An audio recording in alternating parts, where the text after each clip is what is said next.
Let me ask you a question before I begin.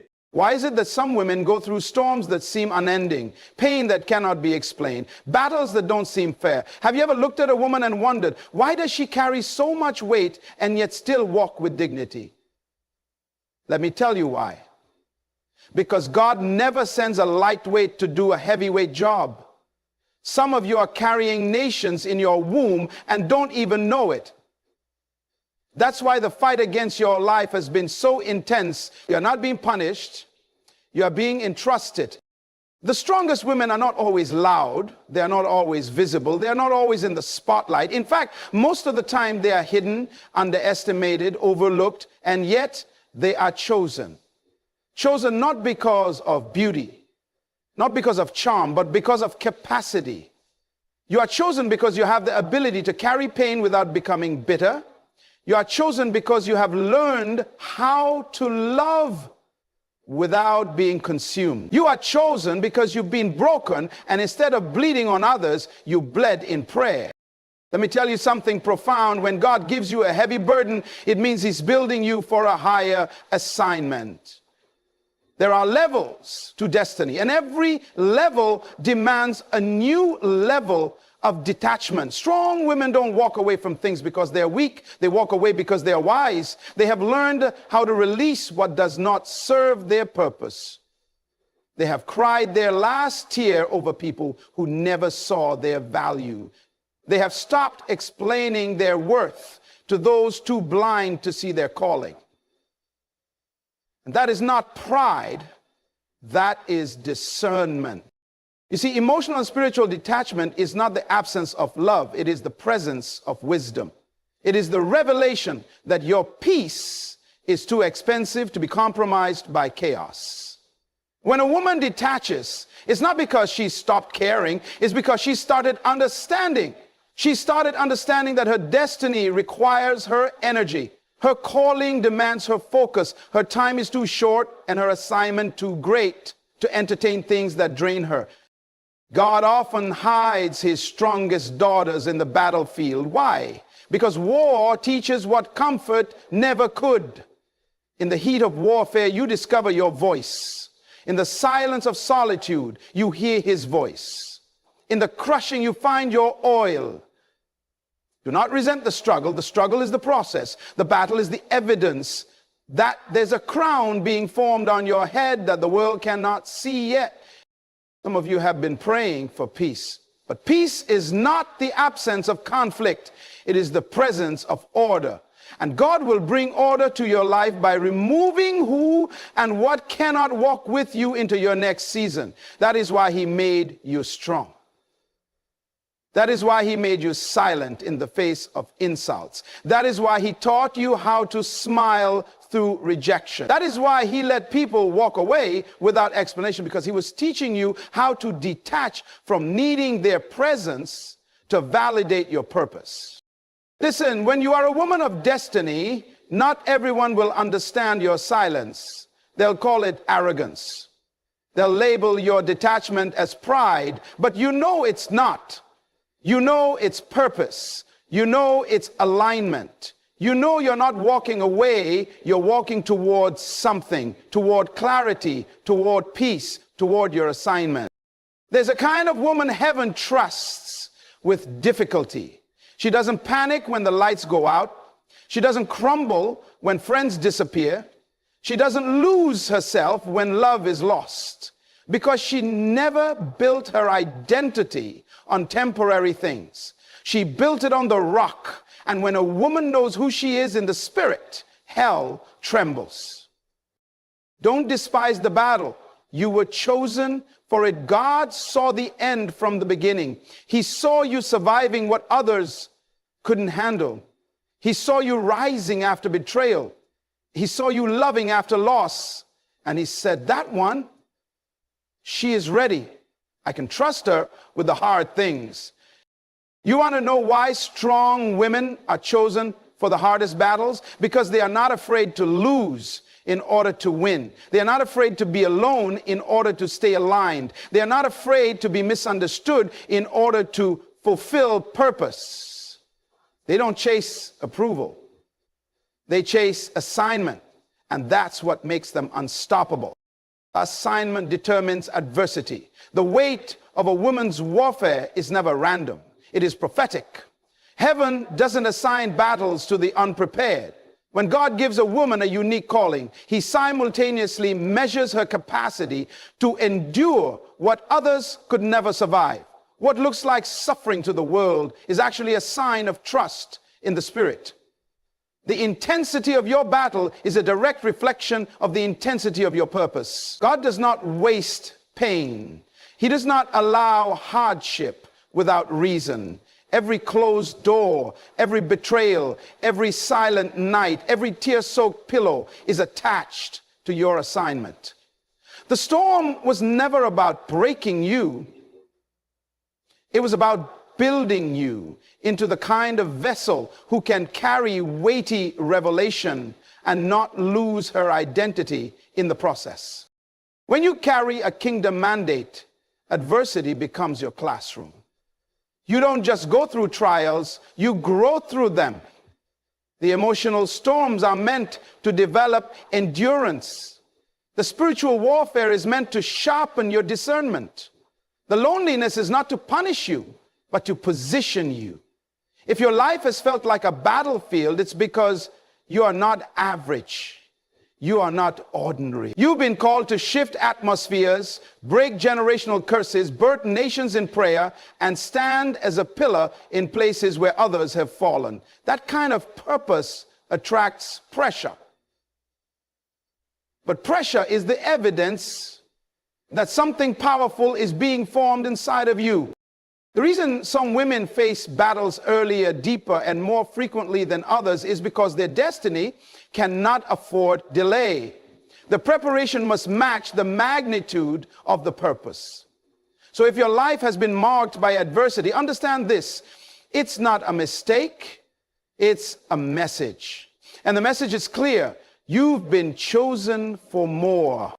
Spiritual battles are never random. They are assigned. And God assigns the hardest battles to the vessels he knows are strategic to his plan. Not everyone is built for the front lines. There are women who look ordinary on the outside, but in the realm of the Spirit, they are warriors clothed in divine armor.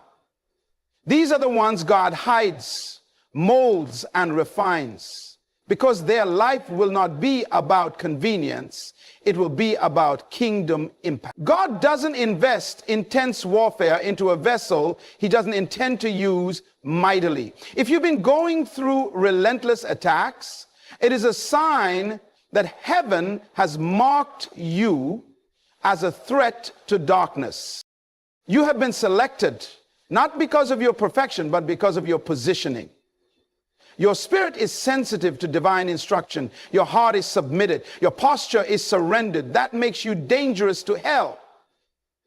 God assigns difficult spiritual battles to women who have learned not to be led by emotions, but by the Spirit. These are the women who intercede when others collapse, who remain still when others react, who hear God in silence and obey without needing applause.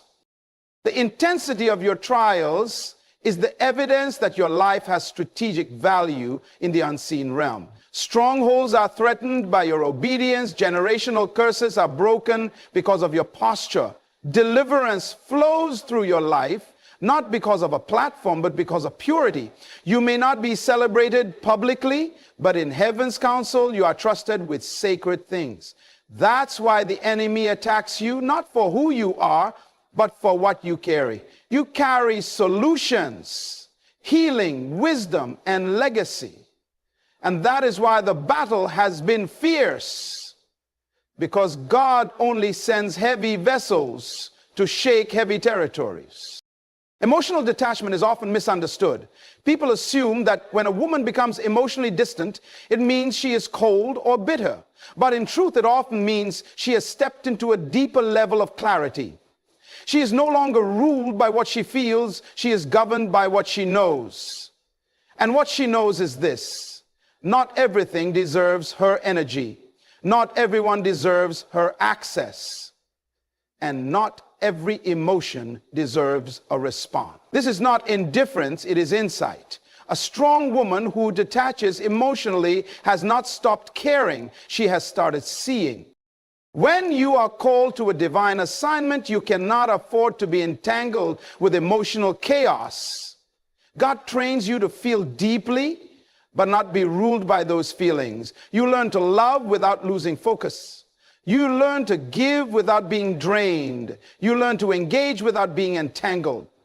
That kind of detachment is a mark of spiritual maturity. It means your identity is no longer tied to people's approval. Your worth is no longer built on relationships. And your peace is no longer held hostage by anyone's actions.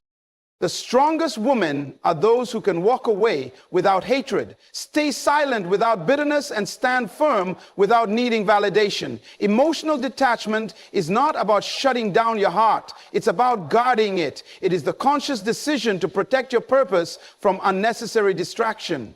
It's about choosing divine alignment over emotional entanglement. The woman who detaches in wisdom is not rejecting people. She's prioritizing peace. She's not avoiding love, she's choosing clarity. She doesn't chase force or beg, because she understands her value is not in how much she feels, but in how well she discerns. And in that discernment, she finds strength, stability, and sovereignty over her soul. Isolation is often misinterpreted as abandonment. But in the kingdom of God, isolation is a strategy for revelation. When God sets a woman apart, he is not punishing her, he is preparing her. Separation is a sacred process. It is in the quiet places, away from the noise, away from the crowds, and away from the distractions, that God begins to speak with clarity and depth. He removes her from the environment that once affirmed her, not to strip her of worth, but to establish identity without dependence on applause. He brings her into a season of aloneness, not because she is forgotten, but because she is being formed. Many of the strongest women have walked through seasons where no one called, no one checked in, and no one seemed to notice their pain. Yet it was in those very seasons that their ears opened to the voice of God in ways they never experienced before. The silence became sacred. The loneliness became a classroom. The absence of people made room for the presence of God.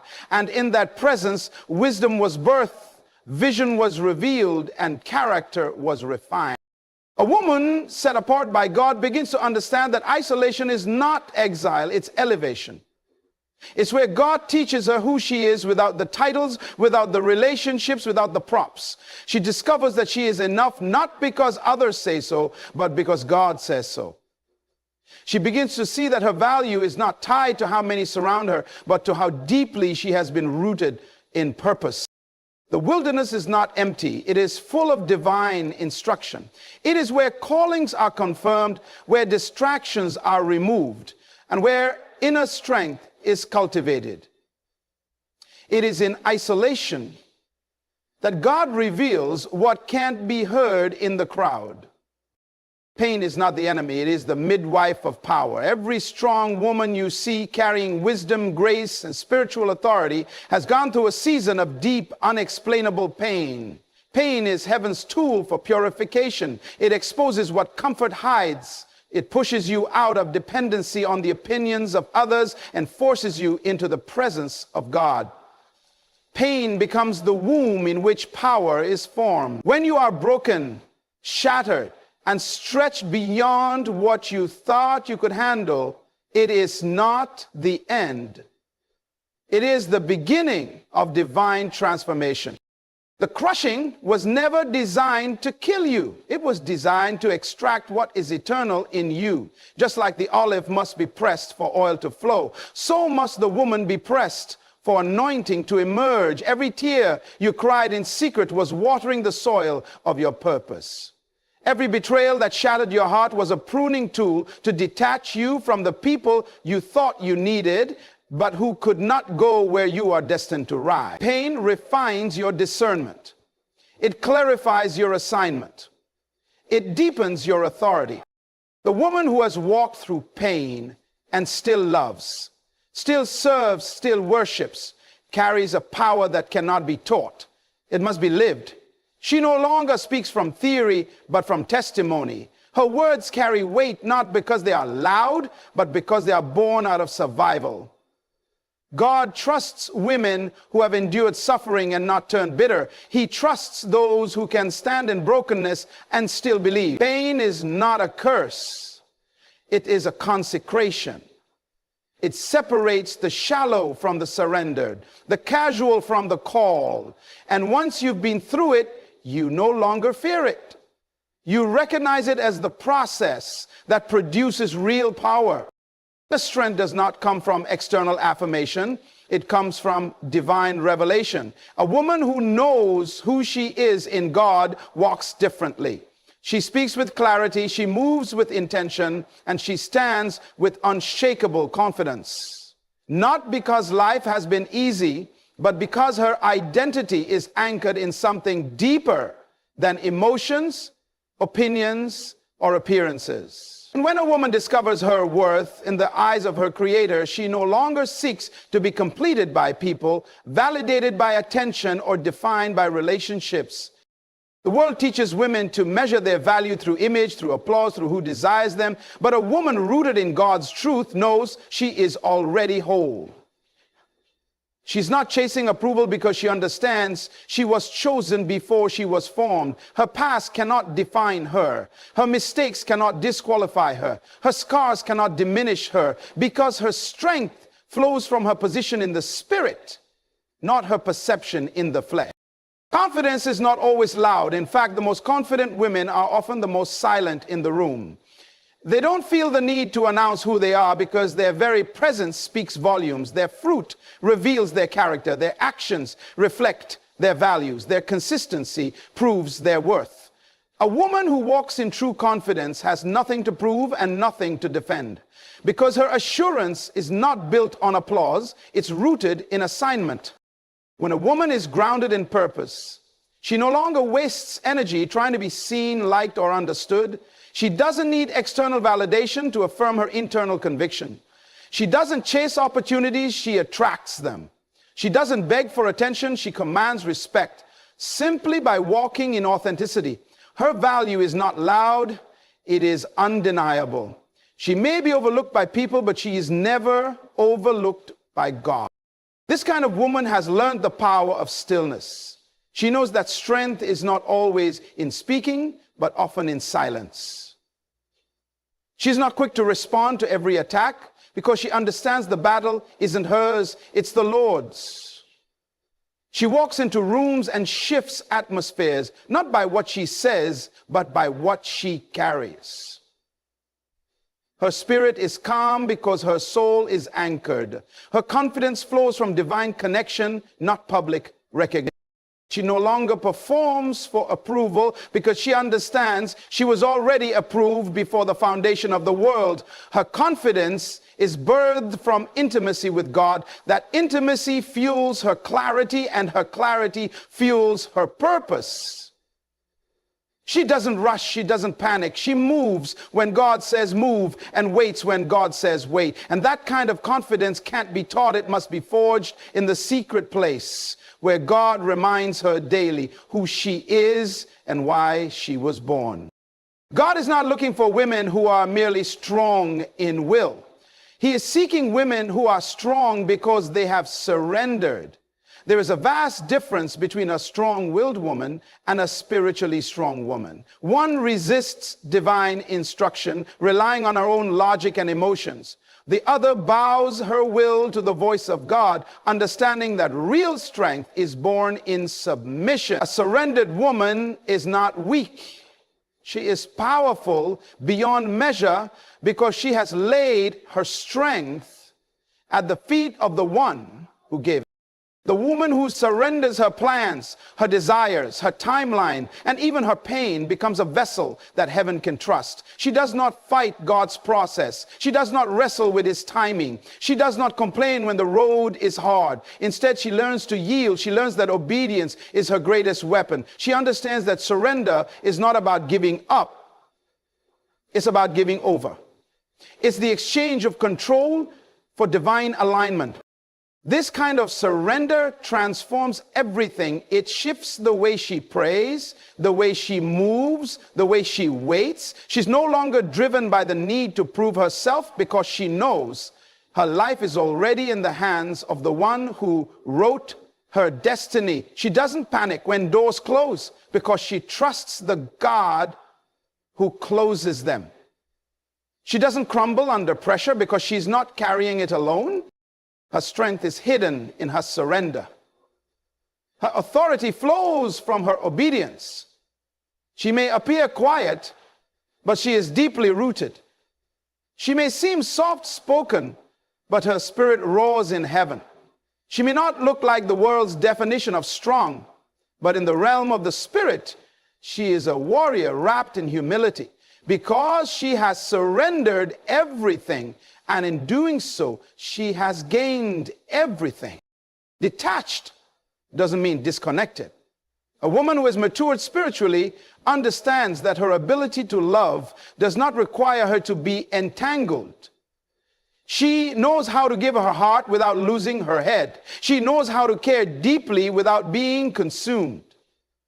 This kind of detachment is not born from bitterness, but from wisdom. She has learned through experience that staying emotionally enmeshed in every situation, every relationship, every expectation drains her of the clarity and peace needed to walk in her calling. She is not disconnected from life. She is deeply engaged with what matters. But she is no longer imprisoned by what doesn't. She's not cold, she's clear. She's not heartless, she's healed. And because she is healed, she now protects her peace without apology. Emotional detachment for her is a boundary of purpose. It is the choice to stay aligned with heaven rather than be swayed by emotional chaos. She understands the weight of her assignment, and she refuses to let her emotions be a leash that pulls her away from destiny. This woman no longer feels guilty for walking away from dysfunction. She doesn't cling to what God has released. She doesn't keep toxic people close out of obligation. She doesn't remain accessible to what drains her spirit. Her heart is open, but her access is guarded. She can love you and still let you go. She can forgive you and not invite you back in. She can serve without being enslaved. That is strength, not hardness. In detachment, she has found power. She is no longer reactive. She is discerning. She listens more, speaks less, and sees clearly. She's not moved by guilt, fear, or manipulation. She is anchored in purpose and balanced in spirit. And because of that, she is free, not emotionally distant, but spiritually elevated. What you survive becomes what you serve with. Every battle, every heartbreak, every moment you thought would break you was actually shaping the message your life is meant to carry. God does not waste suffering. He recycles it into strategy. He turns your trials into teaching tools. He transforms your scars into signs that lead others to healing. A woman who has been through the fire and didn't lose her faith becomes a voice for those still walking through the smoke. She becomes living proof that survival is not just possible, it's purposeful.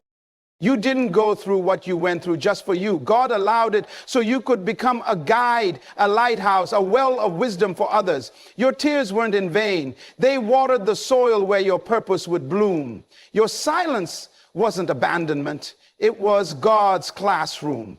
And now, because you endured, you carry what cannot be taught in books, authentic authority. People listen to you not because you're eloquent, but because you're real. Your story carries the weight of experience, and your words pierce through facades because they were forged in fire. The woman who has survived betrayal knows how to walk with loyalty. The woman who was healed from rejection knows how to love without clinging. The woman who was silenced by pain now speaks with power. Everything the enemy used to destroy you is now in your hands. As a weapon, you didn't just survive, you were refined And now the oil that flows from your life has the fragrance of authenticity, the richness of experience, and the power to break yokes. What was meant to destroy you has qualified you. Your survival was not an accident, it was an assignment. And now you are not just living, you are leading, healing, and releasing others into freedom. If you are a woman who has walked through the fire, carried invisible burdens, survived silent battles, and still stood with grace, know this: you were not overlooked by heaven. You were not broken without purpose. You were chosen. The battles you faced were not signs of weakness. They were confirmations of strength.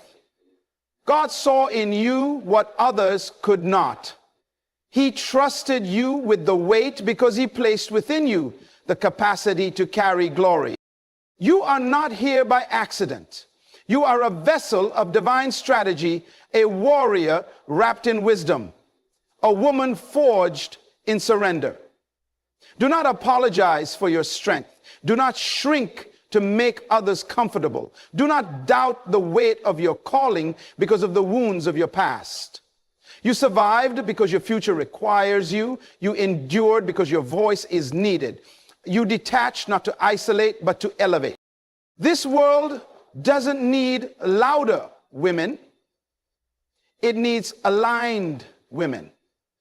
Women who walk in identity, in clarity, in quiet authority. Women who have stopped chasing validation because they are carrying vision. You are that woman. You are the answer to someone's prayer, the light in someone's darkness, the breakthrough in someone's darkness, the breakthrough in someone's battle. Walk with your head high, not because of pride, but because of purpose. You are not defined by what you went through. You are defined by who sent you. And the one who sent you says you are chosen for the hardest battles because you carry the greatest purpose.